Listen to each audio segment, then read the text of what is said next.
अभी चंद्रयान-3 का उत्साह ठंडा पड़ा भी नहीं था कि भारत ने अपने अगले मिशन को भी अंजाम दे दिया। जी हां दोस्तों, जैसे कि आप सभी कुछ दिनों से बहुत ही उत्सुकता से स्पेस साइंस से रिलेटेड खबरों को फॉलो कर रहे हैं, ये खबर भी अब तक आप तक पहुंच ही गई होगी कि भारत ने 2 सितंबर को पहली बार सूरज की स्टडी करने एक मिशन लॉन्च किया है, जिसका नाम रखा है आदित्य L1। अब सबसे पहले हम जानते हैं इसके नाम का ओरिजिन। आदित्य एक संस्कृत शब्द है जिसका मतलब है सूरज और एल का मतलब है लग्रांजियन। अब आपके दिमाग में आएगा कि ये लग्रेंज पॉइंट क्या है, आइए इसे समझते हैं। लैग्रेंज पॉइंट हमारे सोलर सिस्टम में ऐसे पॉइंट्स को कहते हैं जहां 2 सेलेस्टियल बॉडीज, लेट्स सपोज सन और अर्थ की ग्रेविटेशनल पुल और उनकी ऑर्बिट ऑफ मूवमेंट मिलकर एक इक्विलिब्रियम बनाते हैं। और साधारण शब्दों में कहूं तो यहाँ दोनों बॉडीज की गुरुत्वाकर्षण शक्ति कैंसल आउट कर जाती है, तो कोई भी वस्तु वहां स्टेबल रह सकती है। उदाहरण के तौर पे सोहो, सोलर एंड हीलियोस्फेरिक ऑब्जर्वेटरी, जिसे नासा और ESA, यूरोपियन स्पेस एजेंसी ने मिलकर 1995 में लॉन्च किया था 2 साल के लिए। आज उसने 28 इयर्स पूरे कर लिए हैं। इसे L1 पॉइंट पर प्लेस किया गया है, जो कंटिन्यूअसली सूरज की स्टडी कर रहा है। ऐसे कुल 5 पॉइंट्स हैं, परंतु हम बात करेंगे केवल L1 पॉइंट की, जो कि अर्थ से लगभग 1.5 मिलियन किलोमीटर की दूरी पर है। सन को ऑब्जर्व करने के लिए ये पॉइंट इसलिए चुना जाता है क्योंकि नंबर 1, इस पॉइंट से हम बिना किसी इक्लिप्स के आए सूरज को कंटिन्यूअसली हर रोज ऑब्जर्व कर सकते हैं। और नंबर 2, स्पेसक्राफ्ट यहां रहेगा तो अपने पोजीशन को सूरज और पृथ्वी के रिलेटिव मेंटेन रखने के लिए इसे एक्स्ट्रा फ्यूल यूज नहीं करना होगा। इससे अच्छी खासे फ्यूल की बचत होगी। अब बढ़ते हैं अगले सवाल की ओर। व्हाई वी चूज सन? चंद्रमा तो फिर भी समझ आता है, लेकिन हम सूरज की स्टडी क्यों करना चाहते हैं? इसका कारण है कि सूर्य का कभी-कभी सोलर आउटबर्स्ट्स होना,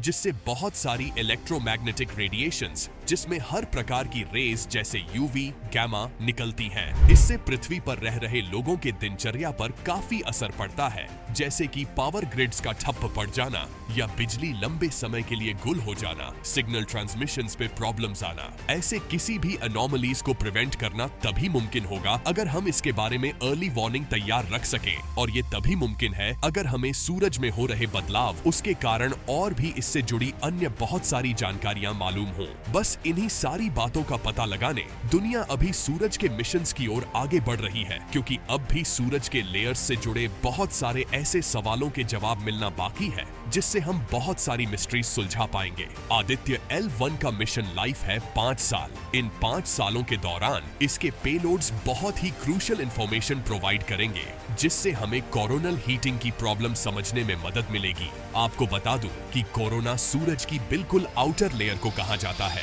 आदित्य L1 में कौन से डिवाइस लगाए गए हैं? अब बात करते हैं इसकी मशीनरी के बारे में। इसमें 4 रिमोट सेंसिंग पेलोड्स हैं और 3 in situ payloads. Visible emission line coronagraph VELC primary payload है, जो हर मिनट एक तस्वीर और हर रोज सूरज के लगभग 1440 इमेजेस ग्राउंड स्टेशंस में भेजेगा। Solar ultraviolet imaging telescope SUET, इसका ऑब्जेक्टिव है to picture the solar disk in the near ultraviolet wavelength range. Solar low energy X-ray spectrometer SOL-XS, solar flares की सॉफ्ट एक्स-रेज में स्टडी करना। The high energy L1 orbiting X-ray spectrometer HEL1OS, solar flares की high energy X-rays में study करना। The Aditya solar wind particle experiment ASPEX, solar winds के high energy ions को study करेंगे। The plasma analyser package for Aditya पापा, solar wind और उसके composition को समझना। डिजिटल मैग्नेटोमीटर्स, जो इंटरप्लैनेटरी मैग्नेटिक फील्ड्स को मेजर करेंगे। अब बात करते हैं डेटा प्रोसेसिंग की। अब हर रोज इतने सारे इमेजेस, इतने सारे डेटा को हैंडल कैसे किया जाएगा? ये किया जाएगा IIA, Indian institute of astrophysics और इसरो की मदद से। इतने सारे डेटा की प्रोसेसिंग के लिए सिस्टम्स सारे तैयार हैं। ESA, यूरोपियन स्पेस एजेंसी, जिन्होंने चंद्रयान-3 के समय भी हमारी बहुत मदद की थी, इस मिशन में भी ग्राउंड स्टेशंस प्रोवाइड करेंगे, इससे जुड़े कमांड्स देने और डेटा को कलेक्ट कर हमें प्रोवाइड करने में। ये शुरू से लेकर एंड तक हमारे इस मिशन में हमारी मदद करेंगे अगले 2 सालों के रूटीन ऑपरेशंस में। इतने सारे डेटा से हमें सूरज से जुड़ी बहुत सारी फिनोमिना का अंदाजा लगेगा, जैसे कि coronal mass ejections, flare activities. जैसे पृथ्वी पर अर्थक्वेक्स होते हैं, वैसे ही सूरज पर होते हैं सोलर क्वेक्स, जिन्हें हम कोरोनल मास इजेक्शंस कहते हैं। सूरज की 24 आवर्स स्टडी करना बहुत ही क्रूशियल है सोलर क्वेक्स को समझने के लिए, जो कि अर्थ की जियोमैग्नेटिक फील्ड्स को चेंज कर देने की कैपेबिलिटी रखता है। सूरज से जुड़ी इन्हीं सारे एक्टिविटीज और उनके ह्यूमंस और पृथ्वी पर असर की चर्चा हमने इस वीडियो में की है। अगर आपने अब तक इस वीडियो को नहीं देखा तो इसे एक बार जाकर जरूर देखें। यहाँ हमने बात की है द कैरिंगटन इवेंट के बारे में कि कैसे सनस्टॉर्म से निकली इमेंस अमाउंट ऑफ एनर्जी हमारे टेक्नोलॉजी ड्रिवन लाइफस्टाइल को बुरी तरह अफेक्ट कर सकती है। अब बात करते हैं इसकी जर्नी के डिफरेंट स्टेजेस के बारे में। पहले इसे लो अर्थ ऑर्बिट में छोड़ा जाएगा, जो कि सक्सेसफुली हो गया है। अर्थ बाउंड ऑर्बिट में यह 16 डेज तक रहेगा, जहां 5 मैनूवर्स करेगा, या यूं समझ लीजिए 5 चक्कर लगाएगा to gain the necessary velocity for its journey. Aditya L1 में सोलर पैनल्स लगे हुए हैं, जिससे स्पेसक्राफ्ट ने पावर जनरेशन का काम शुरू कर दिया है। ऑन बोर्ड प्रोपल्शन की मदद से उस स्पेसक्राफ्ट के ऑर्बिट को और ज्यादा एलिप्टिकल ट्रेजेक्टरी देकर उसे L1 के तरफ मोड़ दिया जाएगा, जिसे ट्रांस लैग्रांजियन 1 इंसर्शन मैन्यूवर कहा जाएगा, जो कि 110 दिनों तक चलेगा। धीरे धीरे जैसे ही स्पेसक्राफ्ट पृथ्वी के ग्रेविटेशनल पुल के दायरे के बाहर चला जाएगा, तब ये एक क्रूज फेज में एंटर कर जाएगा, जहां और एक मैन्यूवर इस स्पेसक्राफ्ट को L1 के ऑर्बिट में प्लेस कर देगा। वह L1 के चारों ओर वास्ट हेलो ऑर्बिट में एंटर कर जाएगा और वहीं होगा इसका डेस्टिनेशन, एक रेगुलर PSLV, जो किसी भी स्पेसक्राफ्ट को 25 मिनटों के अंदर लो अर्थ ऑर्बिट में प्लेस कर देता है। वहीं इस PSLV को 63 मिनट्स यानी 1 घंटे 3 मिनट्स का समय लगेगा लो अर्थ ऑर्बिट में प्लेस होने के लिए। ऐसा क्यों? पूछा जाने पर VSSC Vikram Sarabhai space centre के डायरेक्टर ने बताया कि ये आर्ग्यूमेंट ऑफ पेरिजी के कारण है। आर्ग्यूमेंट ऑफ पेरिजी स्पेसक्राफ्ट के असेंडिंग नोड और पेरिजी डायरेक्शन के बीच के एंगल का अनुमान है। पेरिजी यानी कि किसी सैटेलाइट के ऑर्बिट में वह पॉइंट जो कि अर्थ के सेंटर के सबसे करीब है। हर स्पेसक्राफ्ट एक स्पेसिफिक AOP मांगती है, तो जब तक उसे वो नहीं मिलता तब तक स्पेसक्राफ्ट के पार्ट्स सेपरेट होकर ऑर्बिट में प्लेस नहीं होंगे।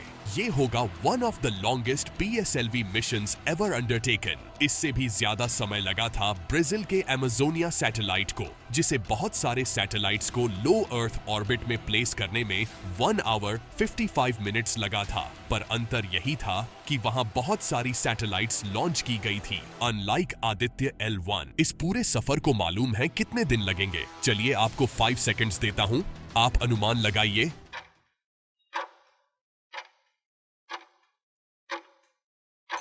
पूरे 4 महीने। जी हां, आपने सही सुना, 1.5 मिलियन किलोमीटर तय करने में इतना तो समय लगेगा ही नहीं। ये डिस्टेंस चंद्रयान 3 के ट्रैवल किए गए डिस्टेंस से 4 गुना ज्यादा है। In the mid of January वह अपनी हेलो ऑर्बिट में एंट्री ले लेगा। तब तक के लिए आप इसके और चंद्रयान 3 के अपडेट्स फॉलो करते रहिए, क्योंकि जितना आप जानेंगे उतना आपको ये इंटरेस्टिंग लगने लगेगा। तो ये सारी जानकारियां थी आदित्य L1 से रिलेटेड। ऐसे ही और भी कई एजुकेशनल वीडियोस के लिए आप सब्सक्राइब कर सकते हैं हमारे चैनल बट यू नो को। ये हमारे लिए मोटिवेशन का काम करेगा। ऐसे वीडियोस के बदले हमें आपसे और कुछ नहीं चाहिए। अंत में आते आते मैं इतना ही कहना चाहूंगा कि लहरों से डरकर नौका पार नहीं होती, कोशिश करने वालों की कभी हार नहीं होती। जय हिंद।